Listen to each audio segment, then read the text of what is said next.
Assalamualaikum warahmatullahi wabarakatuh. Kami dari kelompok 1 akan mempresentasikan tentang Pancasila dalam kajian sejarah bangsa Indonesia.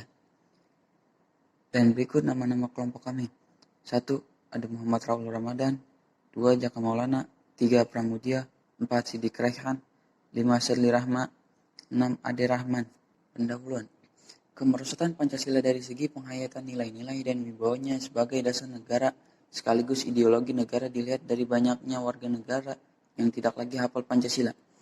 Berdasarkan survei Saiful Muzani Research Center pada pertengahan 2017 menunjukkan fakta bahwa ada 9,3% warga negara Indonesia yang ingin mengganti Pancasila dan tidak lagi menganggap Pancasila relevan. Sungguh ini fakta memprihatinkan mengingat Pancasila dalam lintas sejarah bangsa sejatinya memiliki peran strategis sebagai pengingat bangsa Indonesia yang demikian besar dan menjemuk. Juga Pancasila dirumuskan melalui pergumulan ide gagasan dan argumentasi panjang dan rumit dari tokoh pendiri bangsa. Nilai-nilai awal Pancasila terbagi dua. Yang pertama, pada zaman kerajaan lokal Nusantara, yang isinya yaitu nilai-nilai sosial, politik, dan ketuhanan. Lalu nilai-nilai tentang cita kejahatan dalam kerajaan Sriwijaya dan nilai persatuan dalam kerajaan Majapahit ketika Pati Gajah Mada dengan sumpah palapanya di masa pemerintahan Raja Hayam Wuruk. Selanjutnya pada zaman pra-revolusi kemerdekaan terdiri bangkitnya kesadaran kebangsaan atau berdirinya Budi Utomo, R.A. Kartini, dan berdirinya Serikat Dagang Islam. Lalu bangkitnya kesadaran politis atau berdirinya Indisches Party 1912, berdirinya Jong Java, dan berdirinya PNI dan partai-partai lain. Selanjutnya bangkitnya kesadaran ideologis atau Kongres Pemuda tahun 1928 yang dikenal dengan Sumpah Pemuda. Sejarah pengusulan dan pengesahan Pancasila. Periode pengusulan 29 Mei sampai 1 Juni 1945. Mr. Muhammad Yamin, 29 Mei 1945. 1. Peri kebangsaan. 2. Peri kemanusiaan. 3. Peri ketuhanan. 4. Peri kerakyatan. 5. Kesejahteraan rakyat. Mr. Supomo, 31 Mei 1945. 1. Persatuan. 2. Kekeluargaan. 3. Keseimbangan lahir batin. 4. Musyawarah. 5. Keadilan rakyat. Ir Soekarno, 1 Juni 1945. 1.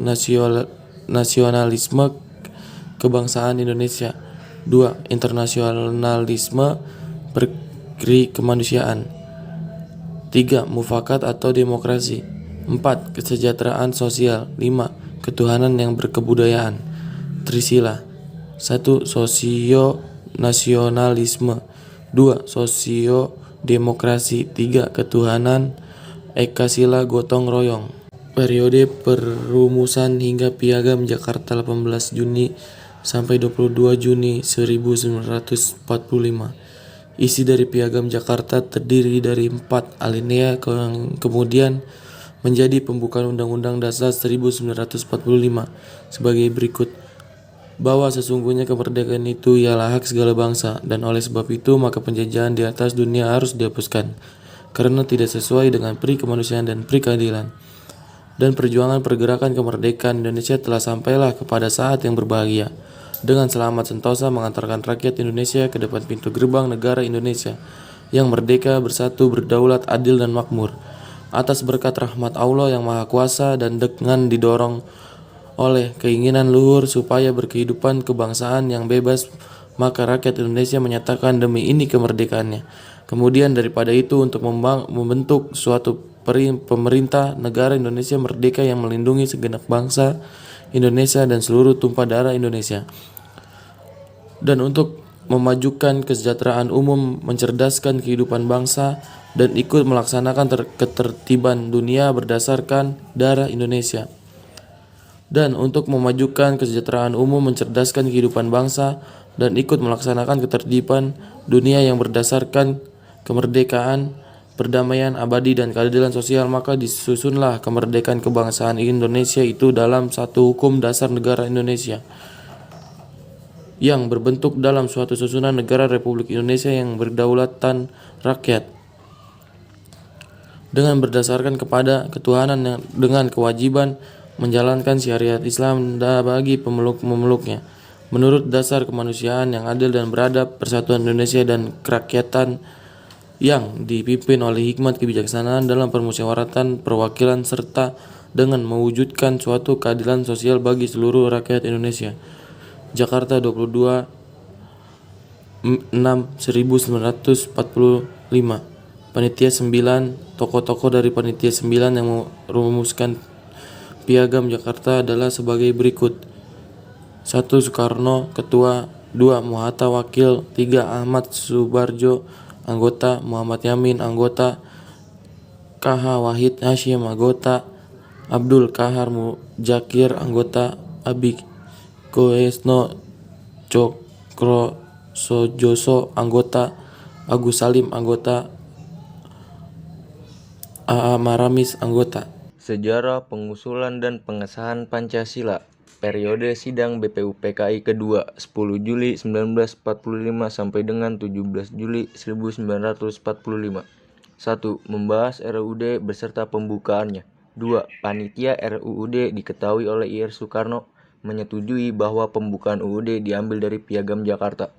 3. Membentuk panitia kecil yang diketuai oleh Prof. Dr. Hussein. 4. Pada tanggal 14 Juli tahun 1945, Ir Soekarno melaporkan hasil kerja panitia perancang RUUD sebagai berikut. Pernyataan Indonesia Merdeka, pembukaan Undang-Undang Dasar, Undang-Undang Dasar atau Batang Tubuh, periode pengesahan Pancasila, tanggal 18 Agustus 1945. 1.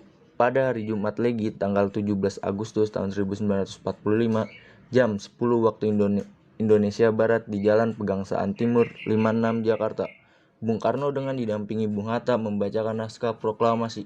2. Sehari sesudah proklamasi tanggal 18 Agustus 1945, PPKI mengadakan sidang dan menyetujui Piagam Jakarta dijadikan mukadimah dari UUD sekaligus mengesahkan rumusan yang dihasilkan oleh Panitia Supomo yang kemudian dikenal sebagai Undang-Undang Dasar 1945, menetapkan dasar negara yang tercantum pada alinea keempat Piagam Jakarta. Keputusan Sidang PPKI atau Panitia Persiapan Kemerdekaan Indonesia. Undang-Undang Dasar Negara Republik Indonesia tahun 1945. Pembukaan bahwa sesungguhnya kemerdekaan itu ialah hak segala bangsa, dan oleh sebab itu, maka penjajahan di atas dunia harus dihapuskan karena tidak sesuai dengan pri kemanusiaan dan pri keadilan.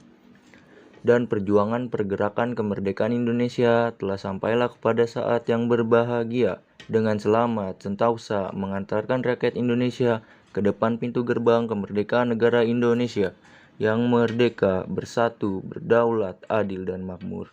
Atas berkat rahmat Allah yang Maha Kuasa dan dengan didorongkan oleh keinginan luhur supaya berkehidupan kebangsaan yang bebas, maka rakyat Indonesia menyatakan dengan ini kemerdekaannya. Kemudian daripada itu, untuk membentuk suatu pemerintah negara Indonesia yang melindungi segenap bangsa Indonesia dan seluruh tumpah darah Indonesia, dan untuk memajukan kesejahteraan umum, mencerdaskan kehidupan bangsa, dan ikut melaksanakan ketertiban dunia yang berdasarkan kemerdekaan, perdamaian abadi, dan keadilan sosial.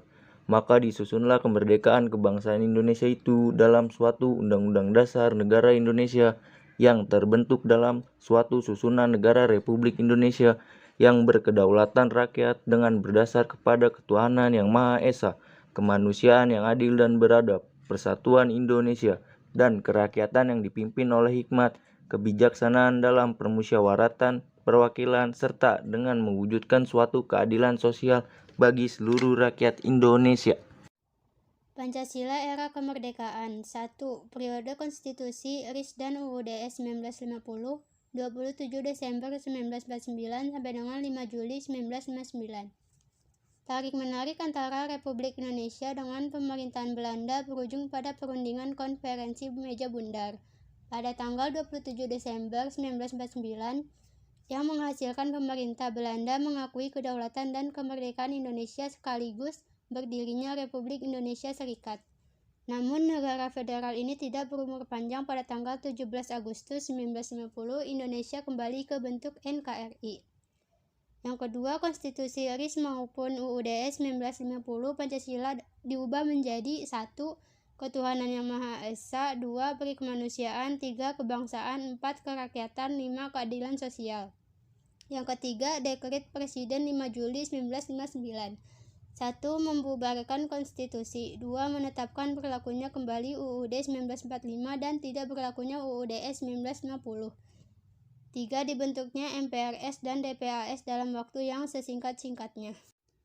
Era Orde Lama, periode 1959 sampai dengan 1966. Menerapkan demokrasi terpimpin. Demokrasi bukan berada pada kekuasaan rakyat sehingga yang memimpin adalah nilai-nilai Pancasila, tetapi berada pada kekuasaan pribadi Presiden Soekarno, Bung Karno, melainkan pemahaman Pancasila dengan paradigma yang disebut USDEK. UUD 1945, Sosialisme Indonesia, Demokrasi terpimpin, Ekonomi terpimpin, dan Kepribadian Indonesia, dan menyebarkan nasionalis, agama, dan komunis. Era Orde Baru periode 1966 sampai 1998. Orde Baru berkehendak ingin melaksanakan Pancasila dan UUD 1945 secara murni dan konsekuen sebagai kritik THD Orde Lama yang telah menyimpang dari Pancasila melalui P4, Pedoman Penghayatan dan Pengalaman Pancasila, atau Eka Prasetya Pancakarsa. Pancasila selama Orde Baru diarahkan menuju ideologi yang hanya menguntungkan satu golongan, yaitu loyalitas tunggal pada pemerintah dan demi pemersatuan dan kesatuan hak-hak demokrasi dikenang.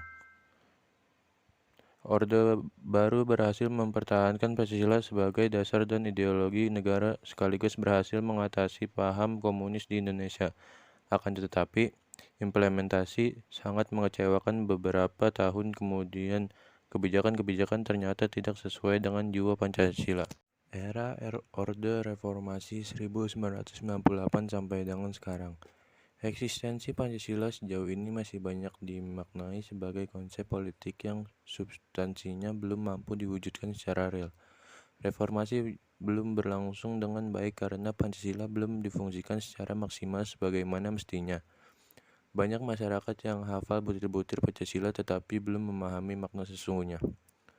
Meskipun negara ini masih menjaga suatu konsensus dengan menyatakan Pancasila sebagai ideologi, namun secara faktual, saat ini debat tentang masih relevan atau tidaknya Pancasila dijadikan ideologi masih kerap terjadi. Pancasila seakan tidak memiliki kekuatan mempengaruhi dan menuntun masyarakat. Pancasila tidak lagi populer seperti pada masa lalu. Para elit politik cenderung hanya memanfaatkan gelombang reformasi ini guna meraih kekuasaan sehingga tidak mengarahkan apabila banyak terjadi pembenturan kepentingan politik. Bagai gerakan muncul disertai dengan akibat tragedi kemanusiaan yang sangat memalukan. Menurunnya rasa persatuan dan kesatuan yang ditandai dengan adanya konflik di beberapa daerah. Pemerintah karena ikan niscaya keperluan untuk menetapkan kesadaran akan Pancasila sebagai perekat bangsa yang majemuk di tengah tantangan yang begitu beraneka ragam, mengeluarkan Kepres nomor 24 tahun 2016 tentang hari lahir Pancasila yang menetapkan tanggal 1 Juni sebagai hari lahirnya Pancasila. Nilai-nilai yang terkandung dalam Pancasila, sila ke-1 berlambang bintang. 1. Setiap orang Indonesia bertuhan menurut agama dan kepercayaannya. 2. Menjalankan agama dan kepercayaan secara berkeadaban serta saling menghormati. 3. Segenap agama dan kepercayaan mendapat tempat dan perlakuan yang sama. Sila kedua berlambang rantai. 1. Perlakuan terhadap manusia secara adil, tidak memihak, dan berpegang kepada kebenaran. 2. Beradab maksudnya berbudi luhur dan berasusila. Sila ketiga berlambang pohon beringin. 1. Persatuan dalam arti luas. 2. Melindungi segenap bangsa. 3. Bersatu dalam keberagaman. Sila keempat berlambang kepala banteng. 1. Rakyat memiliki kedaulatan. 2. Nilai demokrasi. 3. Prinsip musyawarah. 4. Rakyat memiliki perwakilan. Sila kelima berlambang padi dan kapas. 1. Perlakuan yang adil terhadap rakyat. 2. Adil dalam segala aspek kehidupan. 3. Perlindungan terhadap rakyat agar hidup sejahtera. Penutup, melihat dari perjalanan sejarah Pancasila, betapa Pancasila telah tahan uji sebagai dasar negara yang mampu merekatkan kebinekaan dan keanekaragaman yang begitu luar biasa dalam bangsa ini.